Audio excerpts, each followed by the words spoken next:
Georgia, are you there? I am here, but I'm still backstage. Oh, okay. I'm back. I'm okay. All righty. All righty. Good afternoon, Captain 85. How are you? I'm blessed. All right. Well, Yeah, we're excited. We are yeah. so excited. It's Black History Month, which I say Black History and Kwanzaa is all year long. So I'm always glad to come on and share with the community about what's going on. Again, it is GA for Justice, 12 noon every Thursday.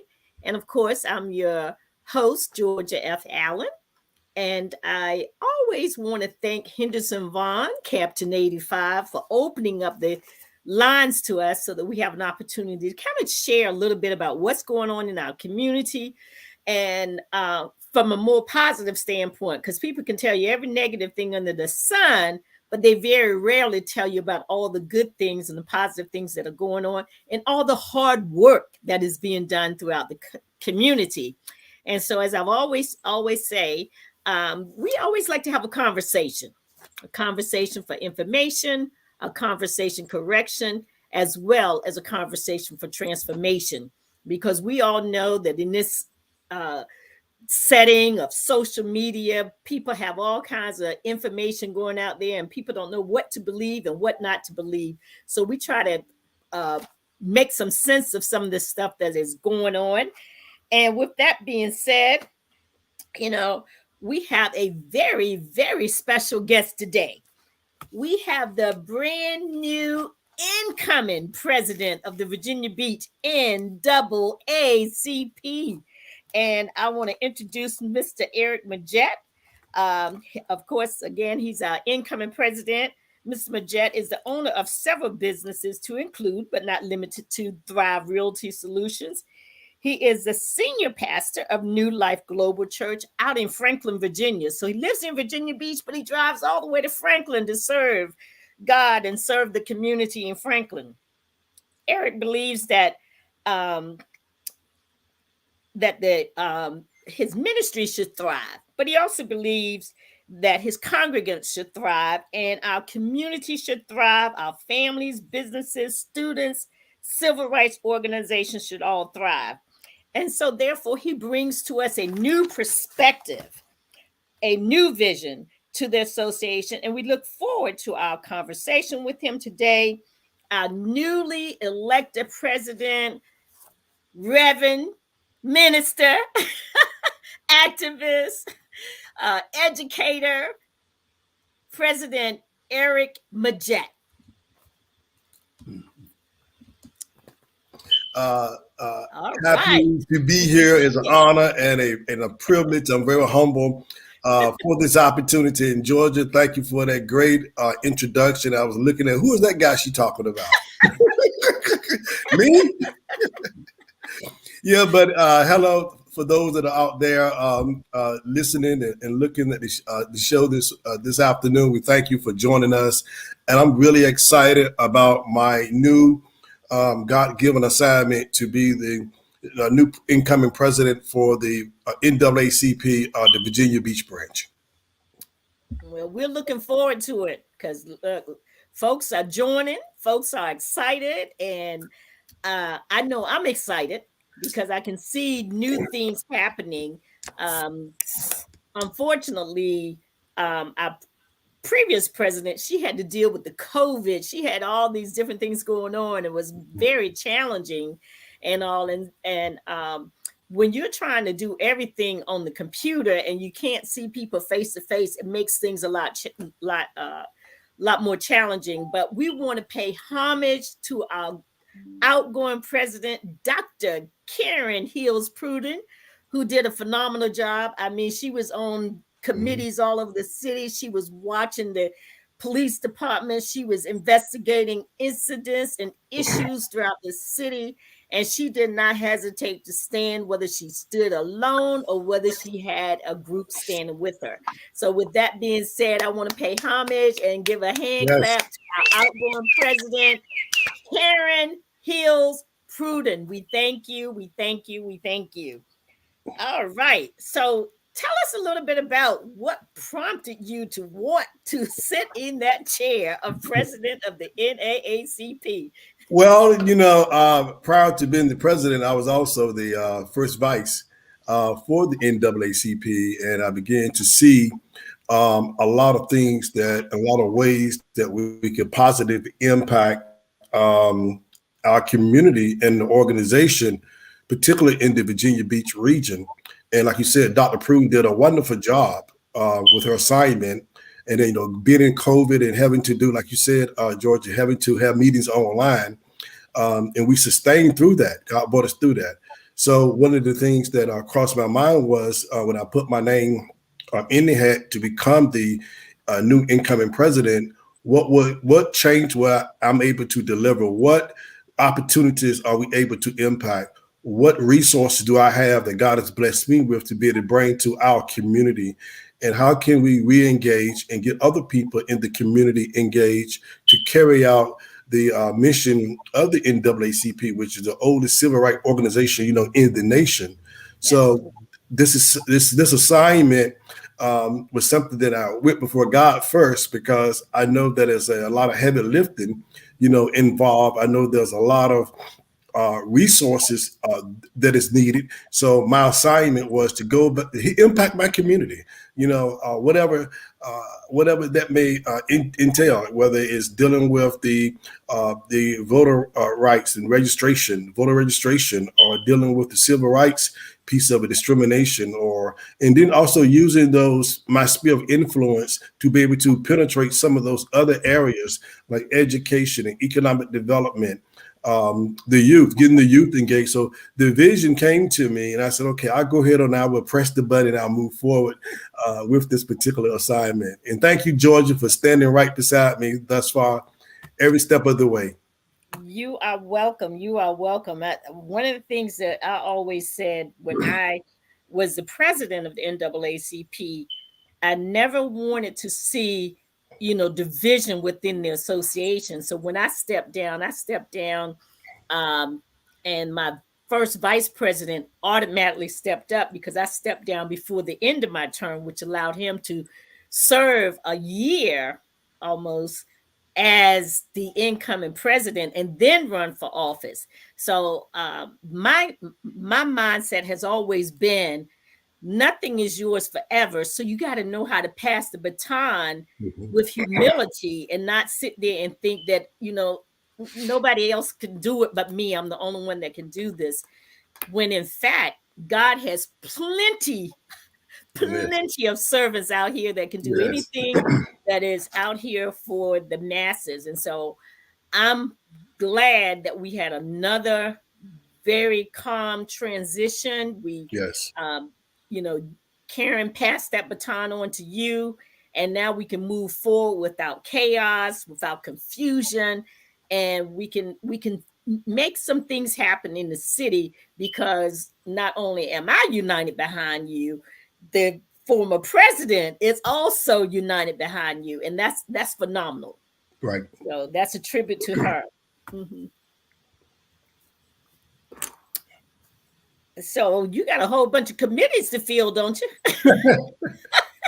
Well, it's interesting. I never thought it would be like it's the last few weeks has been like wildfire. We brought in new administration, VPs. We have a new secretary, a whole new executive leadership. And in addition to that, the excitement and the energy has been absolutely incredible. Well, even the new people that has come in are recruiting. They're out recruiting. They're calling me every day about, hey, 2 or 3 people want to know, can they join the NAACP, the Virginia Beach branch? So that momentum is there. It's like a movement is taking place. And I would say a movement is taking place. Even the positions that needed to be filled, a lot of those being filled, but we still, of course, we're looking for other people in the community. So if you're interested in joining the movement, feel free to join us. We would love to have you as a member, an active member of the NAACP. There's a difference between being a member and being an active member. We were looking for members, but we want people to be active. I always believe in my leadership style is making sure that people are sitting in the right seat, so that we can fly together. Right. So we can move together. The Bible talks about there's power in unity to make sure that we are unified, that we stand strong. NAACP, Virginia Beach stand strong. We stand strong. So yeah, we do have openings. We have opportunities. We're looking for people that's innovative, people that have vision, people that have ideas to bring to us so that we can impact our local community, in particular, the Black community. Absolutely. And I'm with you 100%. I said, I'm not against anybody, but I am supportive of my community because scripture tells us those who are well are not in need of a physician. So therefore, since our community have been dealt a bad blow, resources have been snatched out of our community, not one time, not two times, but hundreds, probably thousands of times when you look at us nationwide. And so therefore, it sounds to me like scripture was talking about us. We are in need of a physician to heal the land, to heal our people, and to put us back on a more positive track. So I'm agreeing with you 100%. We got a community that we need to help and heal. Exactly.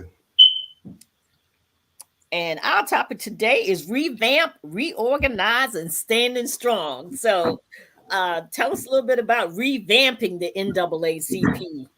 Well, over the years, the NAACP have made a tremendous impact, in the community. It's been a very strong organization, many years ago. And when I begin to think about revamp, it means that we have to be relevant to what's happening now. A lot of the old practices that we did in the 1900s, that we did in the 60s, that they did in the 70s, those practices, some of them were good practices for that season and that time. So as an organization, if we're going to impact the community, if we're going to make an impact, we need to be relevant to what's happening here in this season that God has placed us in. So revamping means that basically being able to bring the principles, stick to the guidelines, not deviating from the bylaws or the Constitution, but also bringing those creative resources and, like you just said, filling some of those assignments that's been open for so long, some of those positions that have not been filled for the last decade, and filling those positions so that we can be unified as one, and bringing this new technology, bringing these new resources, bringing these new ideas, bringing this creative energy, bringing the creative energy to this organization so that when we are out in the community, that we have not just a stand, but we also making an impact. That sounds great. As a matter of fact, that sounds just like my 7 principles of Kwanzaa that I celebrate all year long. I heard somebody say unity. Unity. So when I hear the words like unity, it makes me excited because it says to me that we know how to pull together, and we know that we're stronger together. Exactly. And, what did I say last week? I think people divided beg, people united bargain. So you can either unite and bargain, or you can be divided and beg. So I have no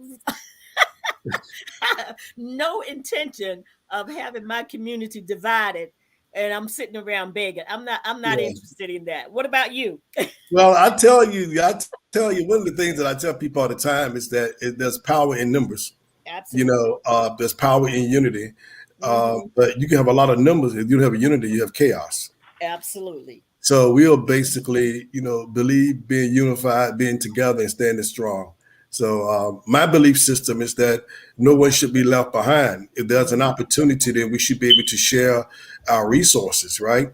Being able to share our creative resources and bring our resources together to become one.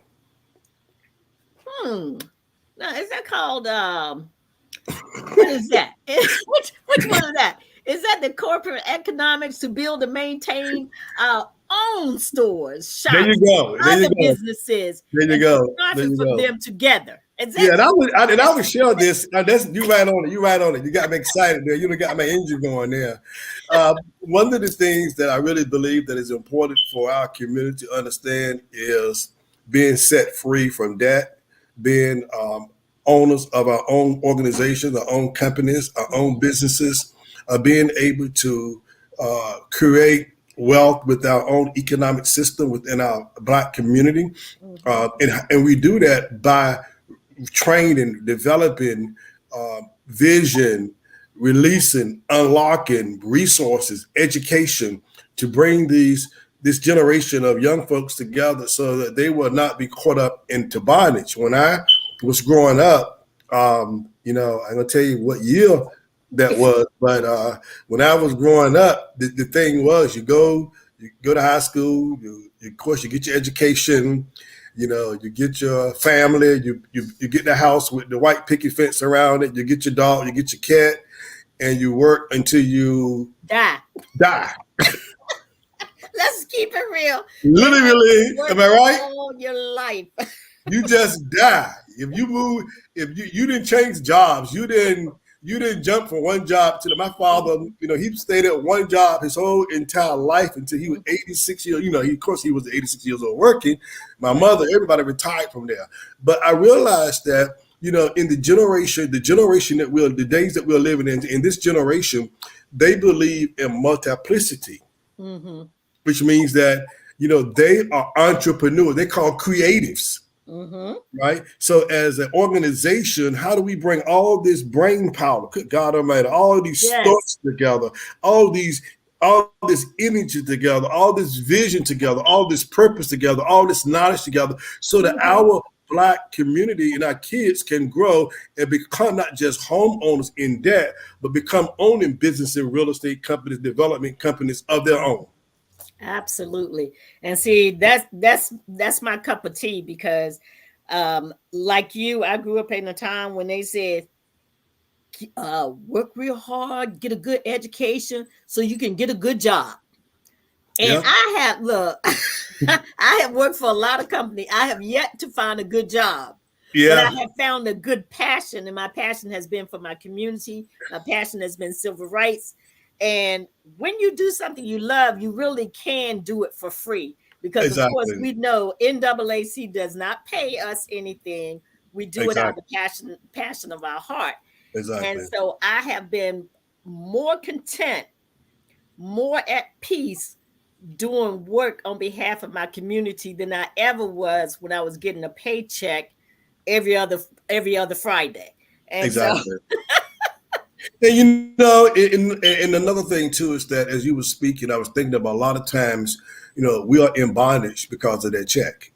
Absolutely. And I get it. That check becomes the thing that keeps us locked up in prison. Not physically behind bars, but mentally in prison, because we don't feel that we can step out in faith to be able to do the impossible. If you look at what Martin Luther King did, Dr. King did, Jr., that he stepped out. He stepped out. As a matter of fact, he put his whole life on the line for what he believed in. Absolutely. Right? So and kind of knowing what the outcome was going to be. So we have to come to a place where that our community understand that either on the economic side of things, they said that, don't be the borrower, be the lender.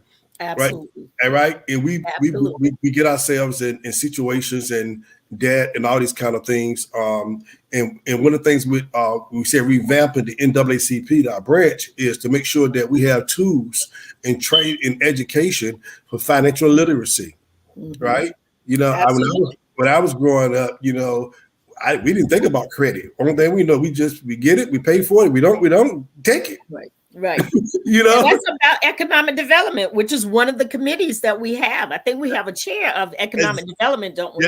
Yes, we do. So we want to give people resources how to become debt free, how to live and grow financially, and also in addition to that, you can grow financially and you can grow physically, but you also have to grow spiritually and mentally. So how do we bring all those resources together so that individuals can be, our community become holistically whole? Absolutely. And since we have a health committee, we anybody out there listening that works in the healthcare industry, We would love to have you. we got a place for you, because guess what? If we're going to do things holistically, we need mental health, to be strong. We need to make sure that we have people economically sound. We need to have them educationally sound as well. So we have an education committee. So if there's anybody out there listening, we need people on these committees, and so that they can work in concert with one another. And I really like what you said about economics and changing the mindset, because I have a granddaughter, and she came to me and she calls me Ba, okay. a new name for grandma is Ba. she says, Ba, I'm getting close to my 30th birthday, and I don't feel like I have achieved as much as I should have by the time I reach this age. And so she wants to go into the real estate. And I said, I'm going to have to introduce her to you, because Yes. you are in the real estate business. And so she's been struggling because she's at a major corporation, Fortune 500 corporation that she's working for right now. She's not exactly excited. So what I shared with her is, I says, look, a job is not what we used to think of a job as. I said, job is a temporary place that you work to earn as much as you can, to put away as much as you can. And I said, while you're doing that, you can also start your business, so that you got guaranteed income coming even on over here, but you're planting the seeds and building up over here, so that when it's time for you to leave, you have already put your foundation in place and everything. And I mean, she was like this close to wanting to leave her job, and I had to share with her to revamp how you think about that job. Yes. And so guess what? The next week they gave her a raise. She was like, I can't believe it. You trying to leave and they raising her up. I like that. She said, I can't believe it. She said, here I was about to go out the door. She said, I'm so glad I called you and talked with you, because now she got more money that she can put away. I said, you make sure that whatever they're giving you in retirement, you match it dollar for dollar. And if you want to add some extra, add some extra. I said, because guess what? When you leave there, that money can go with you, and you can put it in your own private account, and you can monitor how you want your money invested, etc. So that made her feel better. Right. But you gotta have those conversations with our young people. Exactly. Especially when it comes to economics. Yes. I mean, she's a homeowner. She bought a house by the time she was 25 years old. Awesome. She started the process when she was 24, but by the time she was 25, she was a homeowner. That's amazing. So to me, she hasn't done shabby. I'm like, you done pretty good. Well. I didn't think I was a homeowner until I was 40. I get it. Yeah. And thank you for sharing that great story, testimony about your granddaughter, right? Mm-hmm. But one of the things I'm glad what you said was very powerful. That even when I was working, for corporate America, I've always had a business outside of corporate America. Because they can pull the rug from under you at any given moment, and we all have experienced that before. Most of us have. So they control your destiny. But as you are, like you told your granddaughter, right? You told your granddaughter that, hey, look at this from a different. Like, a people perception is their reality. Mm-hmm. Whatever you perceive, how you perceive something is how you respond to it. So if you look at your job just as a job, 8 to 5 to get a paycheck, you're going to treat it like that. But if you look at this as an opportunity, as a springboard, right, to help me get to the place of my destiny, it's a whole different perspective on it. Right. Exactly. What is that message about there was two guys building train tracks, and one guy hated it, but the other guy had a vision that he was going to own the railroad. Okay. So he was fine with building that track. He said, all you see is the iron and stuff. He said, I see ownership of this thing that we're building right now. And ultimately one was a worker for the rest of his life. The other ended up owning Southern Railway or something. because it was all in how they looked at what they were doing when they were hammering and doing all of that stuff. And so we have to help our young people to understand not to spend everything you make. And just like I send you little clips and TikTok and different things, I do the same thing with her. If there's somebody that comes on and talks about money and says, hey, boom, boom, boom, these are some of the things you can do and all. And I had sent her one and she says, you know what? She says, I got to start investing more. I got to start saving more. She says, wait a minute, I got to change. She said, I'm so glad you sent me that. So when you send things to young people, you don't always have to have that conversation. Just continue to keep feeding them. I call it a way of feeding our young people instead of just hammering them all the time. Yes. So let's see what else we got. We got labor and industry. We got legal redress, religious affairs. That's what I do. I still do religious affairs. That's my baby. I'm daughter of a pastor, so that one is kind of easy for me to do. Yeah. And when we get together, I can hear it all through you. Yeah, my mom and daddy taught me well. But they continue to add new committees, because I think back in the day, I want to say they had something like 7 or 9 committees back in the olden days. I've been in NAACP for years. Now we're up to 20 committees. So if you're listening out there, this is GA for Justice. Every Thursday at 12 noon, our special guest today is, of course, our president of the Virginia Beach NAACP, Reverend Dr. Eric Majette. Okay, President Eric Majette. And we're excited that he's come on board and decided that this is his, he's got a reason to want to be president, and this is his season. And so we're going to support him in this season. All right now. Look, I'm not preaching. I get it. I'm waiting for how to give on in the next slide. Yeah, you can send your money to GA for Justice. Yeah, GA for Justice. But anyway, tell us about any of the upcoming things that you're looking at doing. I know you want to share with them the meetings. We meet once a month. Right, we meet once a month, the second Monday of each month. I just recently secured a location over at the William Farms Recreation Center. Okay. The executive meeting starts at 6 p.m. and the general meeting starts at 7 p.m. Our first meeting for this year at that location will be next Monday. Okay. Monday's coming. It's February the 12th, 13th. Yes, Monday? It's the 13th because all the 7s are on Tuesday this month. That's how I keep up. Okay, I got it. So it's February 13th. And come out and join us. I think it'll be a great opportunity to get to meet myself. We get to meet our new leadership team, and we have openings and opportunities. And so we're doing that. Are we having light refreshments? We may have light refreshments. Are we gonna have okay? Because if you feed them, they come. Yeah. No, we never have fried chicken, so and potato salad. Captain. What? So maybe we need to bring some fried chicken and potato salad to everybody, right? And don't forget the greens. And the greens.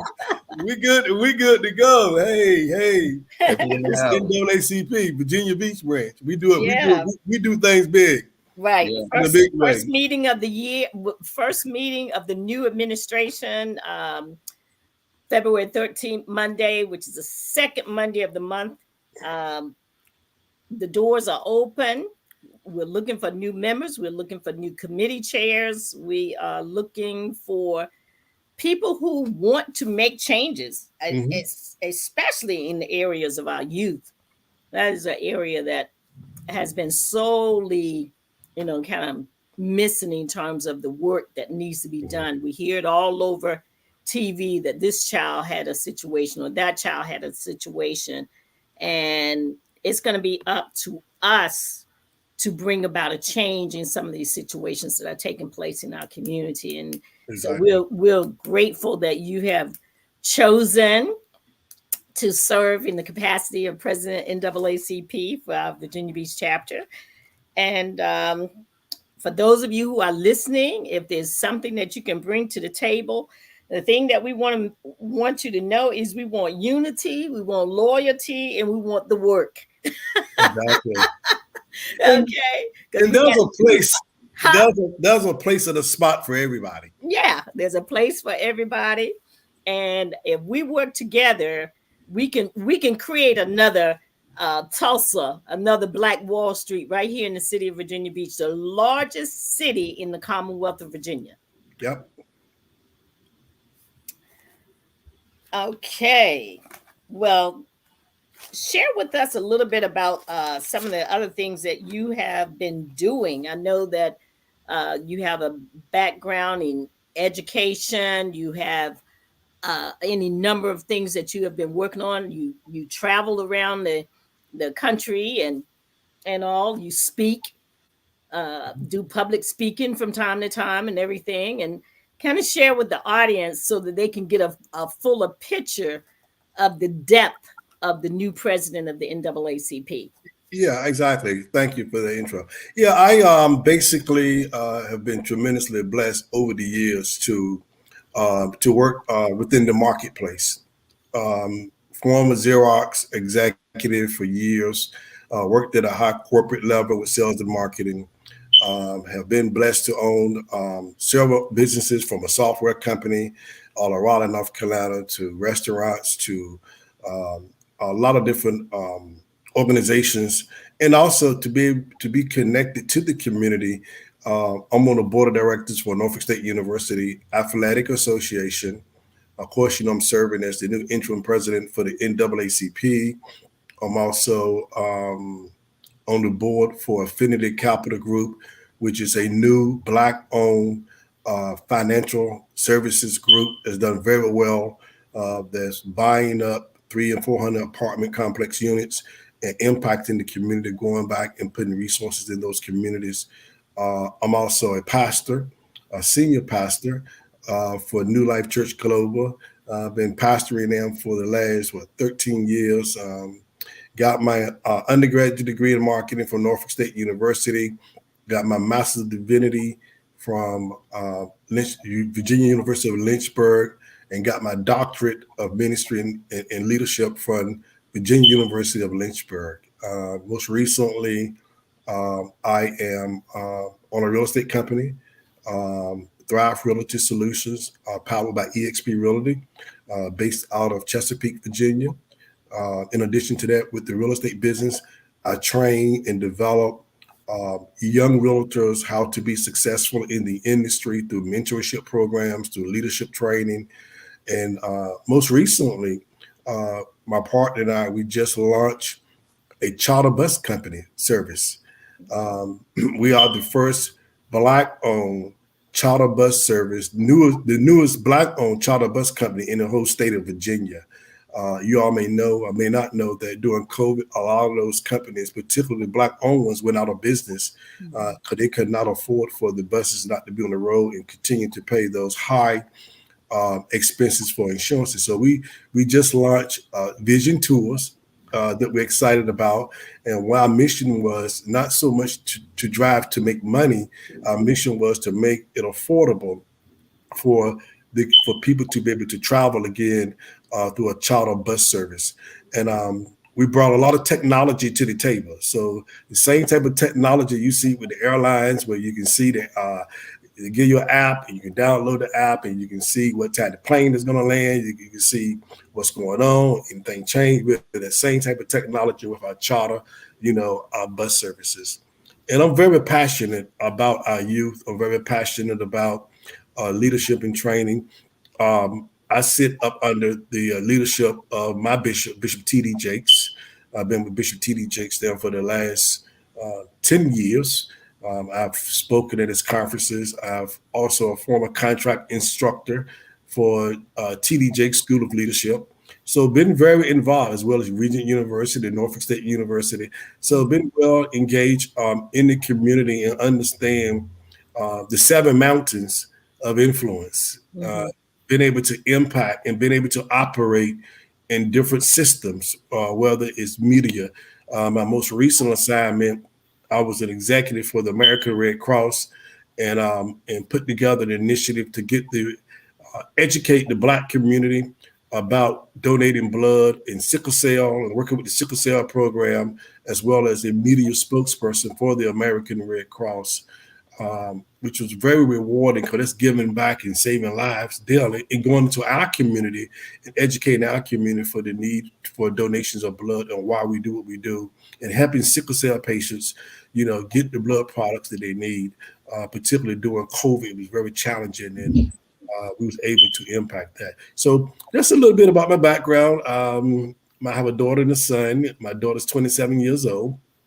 She graduated from Norfolk State University, got a master's in journalism from Regent University, worked in Nebraska right before COVID as a producer for ABC News. And then when COVID hit, she came back here, was a social digital content producer for 13 News. And now she have this global position where she run the social media network and journalism and media for the second largest media company in the world. It covers about 14, 15 different news companies. And then I have a son that's 28 years old, and he have a beautiful family. We have 3 grandkids, and he's a longshoreman and love to work, and been married for 30 years. Wow. So, yeah, 30 years. So by the grace of God. That Captain, you can believe that one. That's the grace of God. No. Hey, that is fantastic. So we're gonna have him on the show, him and his wife, and introduce him to the public, because somehow they just can't seem to find Black people that stay married for 30 years. I don't know why. Yeah. It's interesting because my wife and I have that conversation. We say the people that started with us are no longer together, Oh, really? And I always tell the joke, I'm mad to hear this, that when we got married, matter of fact, we was the first Black couple to get married at the Founders Inn in Virginia Beach. Wow. We were the second couple and the first Black couple to get married there. And I tell her all the time, I said, I didn't think we'd stay together 6 months.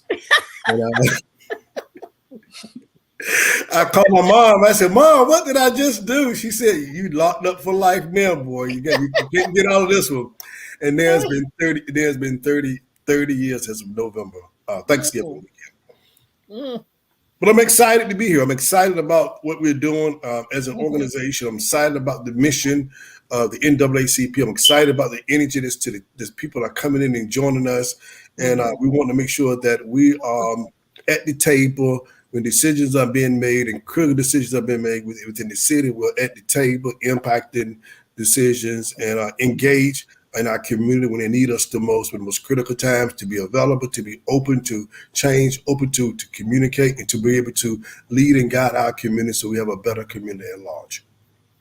Absolutely. And look, that's a great mission, because a lot of times, people say, well, I want to be this, and they mostly want it to go on their resume versus I want to work on behalf of the community. You kind of volunteered to be president of the NAACP. Yeah. I was a youth advisor, and I was working with the young people, and I had folks that volunteered me. Yeah. To be president. Yeah. So all of a sudden I'm going from the youth to now the head of the association. So it's interesting, but I will assure you, I enjoy both working with our young people and working with our adults. Now, the young people are a whole lot easier to work with, because you could let them explore and go forward and do things, the adults was always, well, I think you should do this.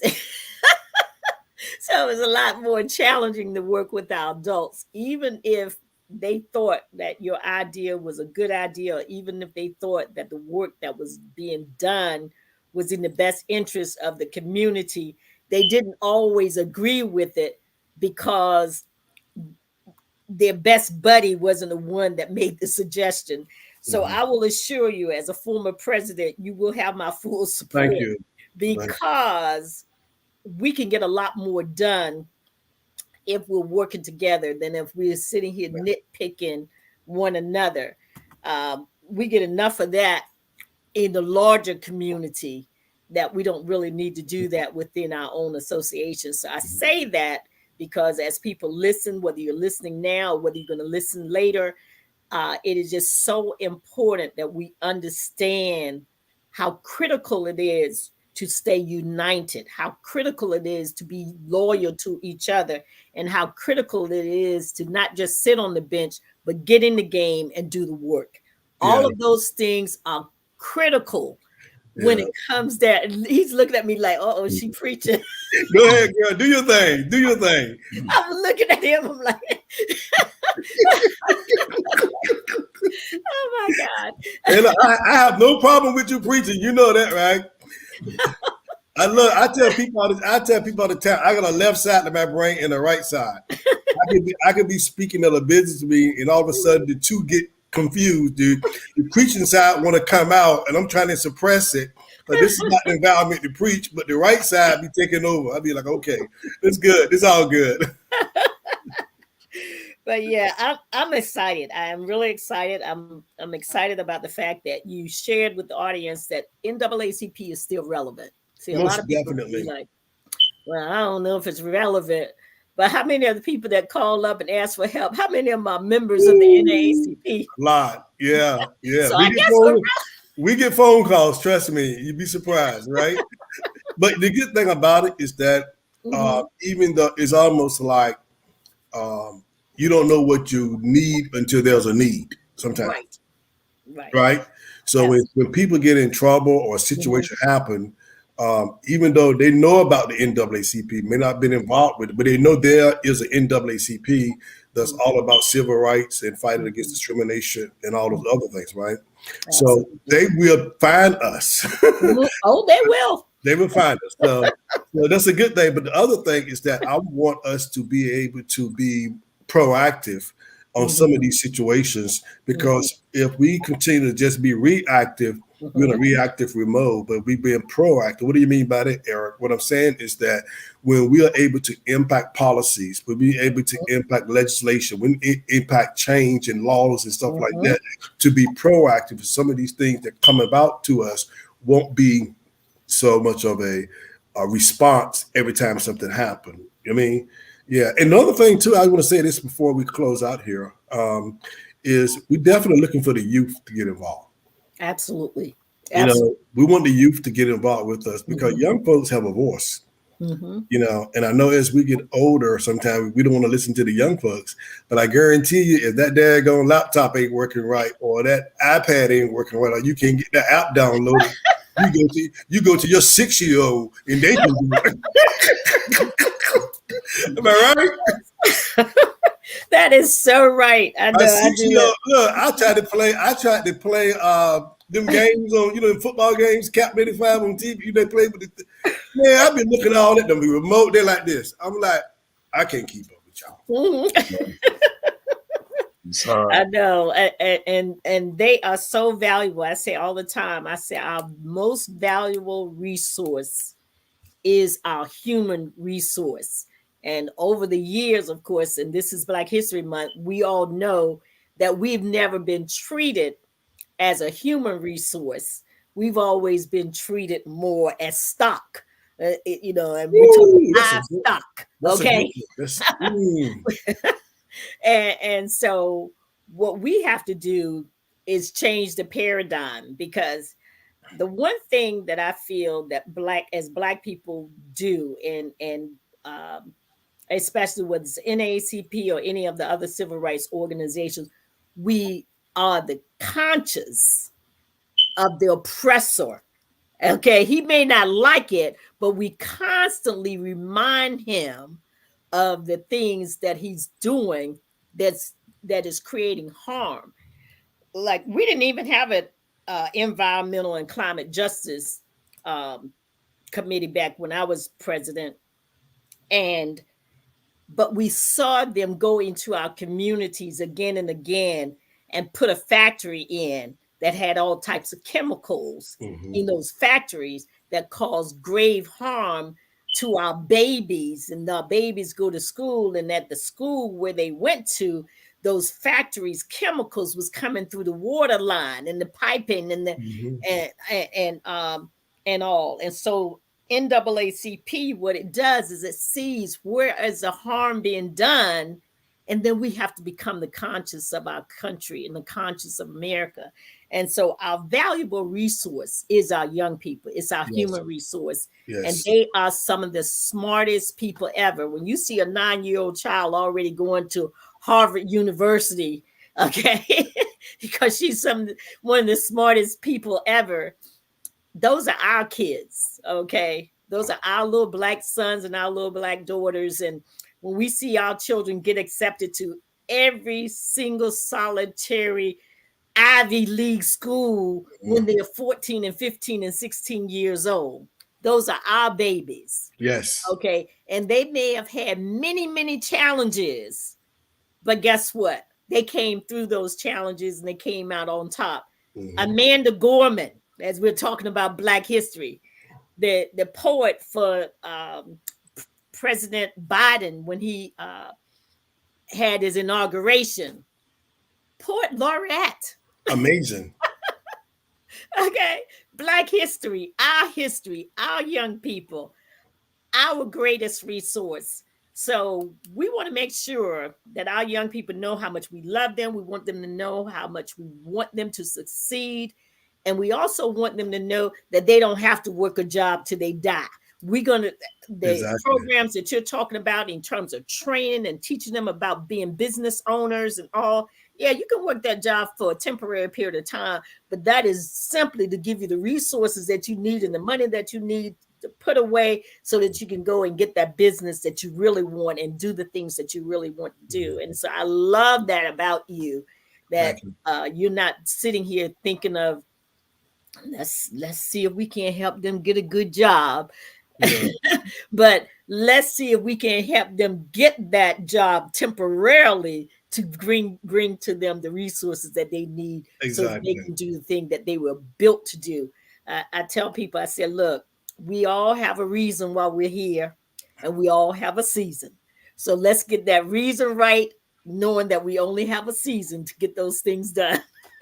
You know, it's interesting also that something sparked me in my mind when you was talking. Also, we want to give our kids exposure. Absolutely. What I mean by that, Eric, exposure and opportunity to see things that they normally would have not seen. Because the more exposure you get, the more liberated you become. Absolutely. Right? You can't go beyond your exposure. So we want to give them exposure to resources. One of the things that been on my heart is like my business partners are God is grace to be very successful. Workshops, bringing other people in and say, hey, you can own your own bank. You know, you can own your own real estate. You can own your own sneaker company. You can, you know, you're already passionate about it, right? Let's turn that passion and let's turn that purpose and that passion into opportunity. Absolutely. And the apps, you know, talking with our young people about starting their own apps. They love the phone anyway. They love the iPad anyway. They love technology anyway. There are people out here already who are working with our young people. And let's, instead of keep creating more and more of the same thing. And so let's take those areas that have already been created and just set up shop over here. It's the same business. They just have a location in different areas throughout our community. Now we're working in a collective method instead of, this one individual place. And I got to drive my child or grandchild or great grandchild all the way from the ocean front all the way to middle of Norfolk. Right. That shouldn't be. We should be working with the person who already has an organization and say, okay, how can we collaborate together? And the more that we do that, the more that we stop duplicating what's already here and just expanding on what's already here and then putting them in other areas. Yes. So with that said, it's like about 9 minutes till. I want you to do your final comments and closing and tell people why they should join our branch of the NAACP. Well, first of all, I want to thank you for this opportunity to be on your show. We're excited here in Virginia Beach about the NAACP. One of the things that if you want to make a change, you want to make a difference, this is the organization that can help you impact our community, impact families, impact government, politics, education, and religion as well. So we will look forward to hearing from you, joining us. We have a lot of energy. We have a lot of things we'll be doing in the community engagement. And remember, we are the oldest civil rights organization in the nation with a lot of history and a lot of opportunities. And right here in the city of Virginia Beach, we need you, so desperately need you to join us, to be a part of this movement and a part of the new thing that God is doing through this organization. And your voice can be heard. Your voice can be heard if you're silent. So we want people to join us that's passionate about making change. We need volunteers. We need people to sit on different committees. So there's a place for you here at the Virginia Beach NAACP.